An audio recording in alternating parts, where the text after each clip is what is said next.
Hi, everyone, and welcome to this reading. What are we looking at here? So this is a Celtic Cross spread, and the way that I would summarize this is that the nightmare is over.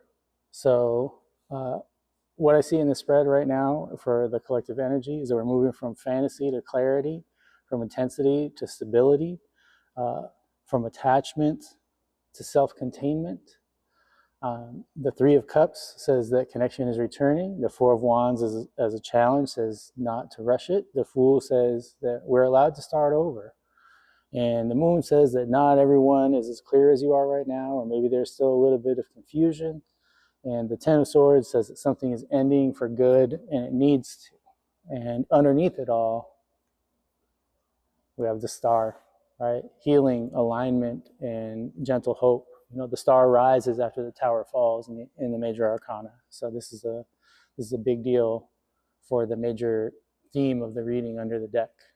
And it's not a catastrophic reading, it's transitional one. So as we get into this, I want to emphasize that it's important to use your discernment.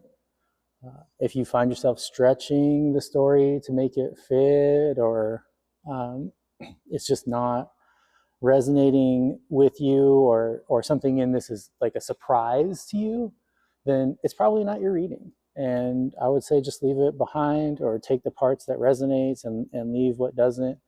But it's really important to not hear everything as automatically applying to us, and especially not to kind of distort what's in the cards so that we can apply it to our life.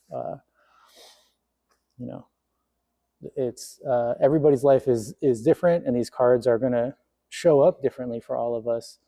But it's really important to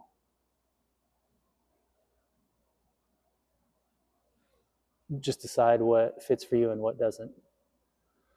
So let's get into this. I didn't really think about whether this reading was for me or for the collective as I was shuffling. I just tried to be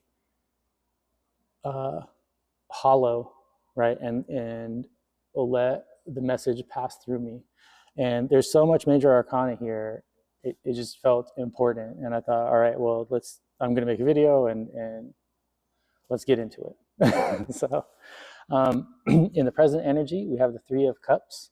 So this is connection, this is joy, this is community.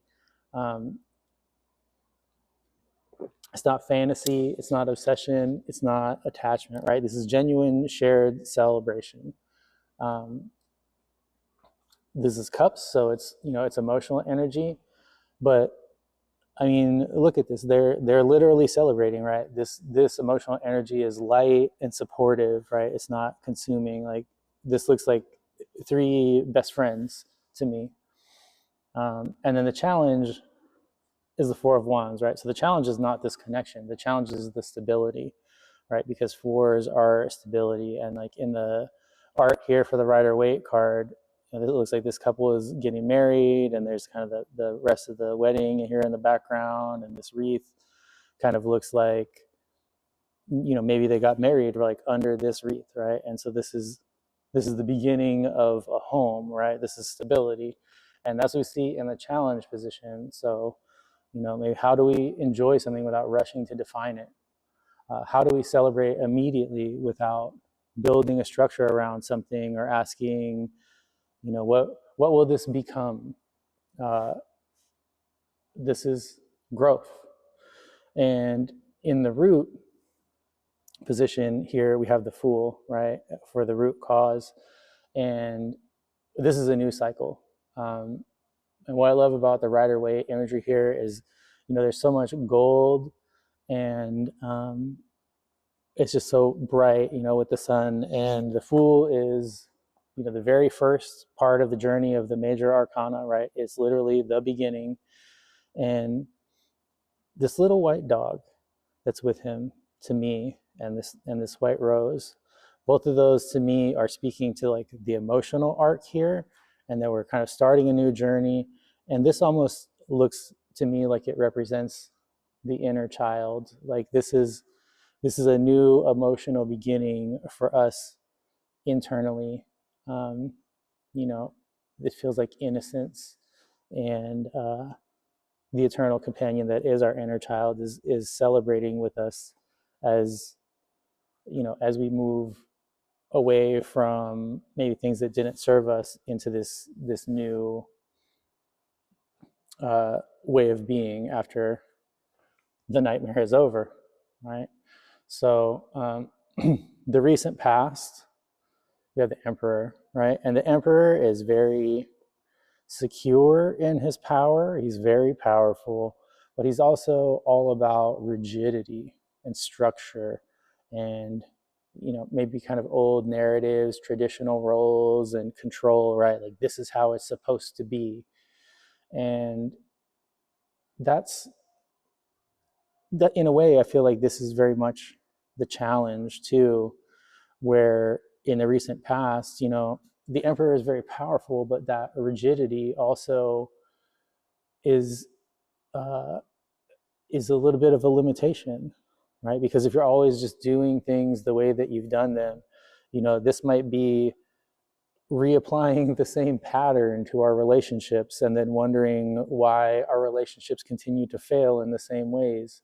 If we never reevaluate the rules that we're living by, our power turns into confinement.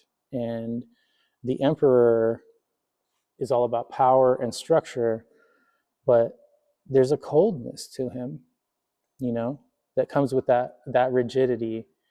And I feel like our new beginning is leaving this behind, taking the power, but leaving behind maybe the traditional roles, the older ways of doing things, and reevaluating how we operate, how we wield our power.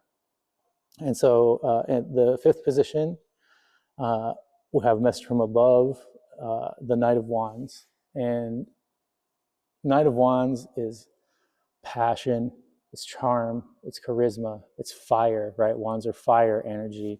There's like flames coming off of this guy's armor, the big flaming plume coming out of his hat. The horse is charging forward. The Knight of Wands moves fast. The Knight of Wands is the fastest knight. It's charisma, it's movement, it's forward energy. It's the most masculine knight. It's all about action. And in this reading, what I'm seeing is not so much that just that, but it's also like the go signal, right? Because the Knight of Wands is the fastest knight, and it's about taking action and embodying this new journey. Um, so this isn't so much about like the here for a good time, not a long time that some people associate with the Knight of Wands. This isn't about chasing sparks. It's about channeling our fire into a useful direction. And in the immediate future, we have the Four of Cups. And, again, we have cups, right? So this is emotions. And this is emotional refusal. This is not settling. You can't really tell if this guy is aware of this cup is willfully ignoring it or just doesn't know. To me, it kind of looks like this guy, he has his three cups. He knows about this cup. And he's like, yeah, okay, I'm aware of this. And okay, this is being offered, but I don't necessarily need to accept it, right? This is a person that's sitting in a place where they're responding, not reacting. They're not leaping at the chance to grab this cup. And so this might also be emotional stagnancy, because fours are kind of about pauses. And that's one way to read it. But in this context, I see it more as emotional strength and discernment. And so then moving on, in the seventh card, the you position, your thoughts and feelings, we have the Nine of Cups. And in this reading, I'm seeing this as emotional stability. You know, you're not overwhelmed by your feelings anymore. The cups are here, the emotions are here, but they're not drowning you, right? All of this is all very calm.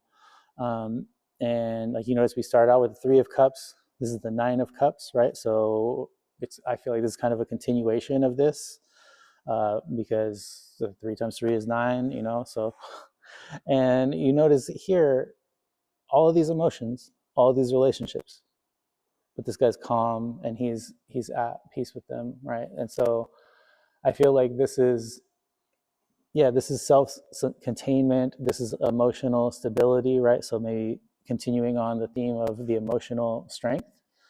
And the number 8 card, other people's thoughts and feelings, we have the moon, right? And so this is ambiguity, it's confusion, projection, uncertainty.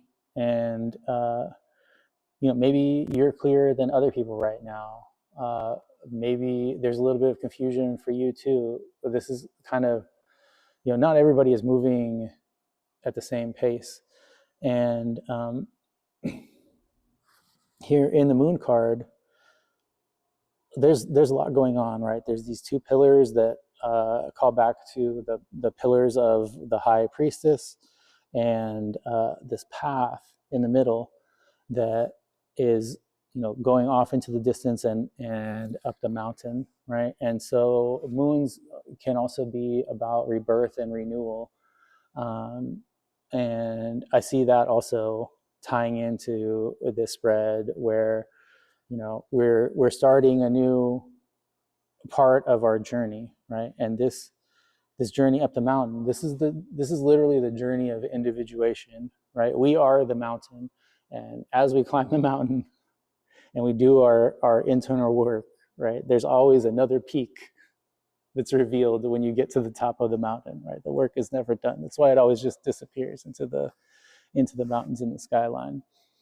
So so yeah, to me, this could be a lot of things, right? This could be indicative of like the rebirth and other people perceiving the changes in us.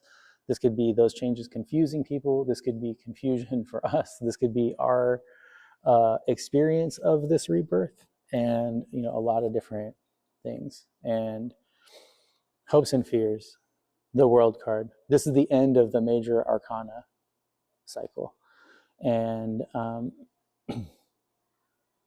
I think in this spread, I kind of see the World card more as like the culmination of the spread, right? We're, you know, we're coming from this place of trying to balance connection and celebration and stability. We're starting this new journey.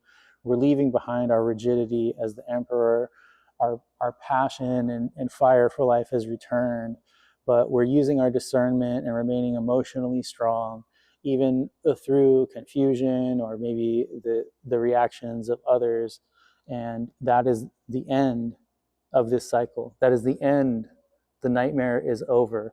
The World card is the end of a major cycle and the beginning of a new one. And that's exactly what is happening here. This is world completion. This is something that's really over. This isn't a chapter. This is a whole arc.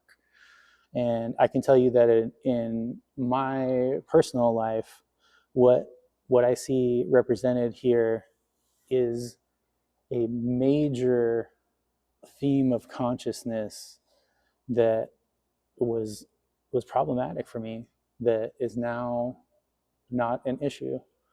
Uh, you know, it took a lot of personal work, but that chapter is really closed, and I'm really at the beginning of a new big chapter. And I feel like that's true for the collective as well, right? And the old chapter is what I see here in 10 and the potential outcome, right? And the potential outcome, a lot of people call Ten of Swords the nightmare card.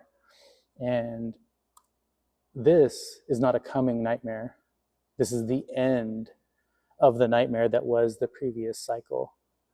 It's overkill. It's done. This is, you know, Ten of Swords is mental energy, right? So this is like the mental anguish and torment of the previous cycle. and it's finally dead and it's not coming back. Like, look at this person. They have 10 swords in them. This is not a person that is maybe dead. This is for sure over. And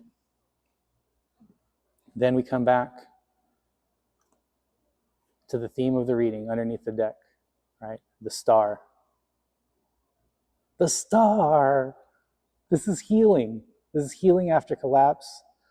This is hope without illusion. This is the rise after the tower falls. And, this also ties in to the theme of the reading, right? There's tons of feminine energy in this reading, right? Cups are emotions and water, and that is feminine. The figure in the star card is feminine. The figure in the world card is feminine. There's water in the background of the Fool, also feminine. Water, the moon is feminine. There's so much feminine energy here, and that doesn't mean that this reading is just for women, right? We all have the divine feminine and the divine masculine within us, and it's our job to embrace and integrate those things. And that's exactly what I see happening here, is that somebody has been on a long and deep internal journey, and that's leading to some emotional stability, and we're setting out on something new, the beginning of a new major cycle. So if this is your reading, I think that there's a lot of great energy here, and I hope that this is useful to you. To me, this reading isn't about losing anything. It's about ending a nightmare and realizing that you were the star the whole time, right? And again, for like a personal reflection, the way that I see this showing up in my life is very much that the internal work that I did to end the previous cycle, let me begin this new cycle as the star, right? As the main character of my story, instead of as a character in my story that was always concerned about all of the other characters in the story first, right? This is that main character energy. The star is the star. So yeah, I hope that however these cards show up in your life, that this is useful for you and brings you some comfort or some insight. Again, if any of this just doesn't fit, or you have to stretch it, or it seems like a surprise, probably not your reading, and just leave it behind. But hopefully you got something out of this, and I want to thank you for taking the time to watch this reading, and I'll have another one for you soon. Thank you.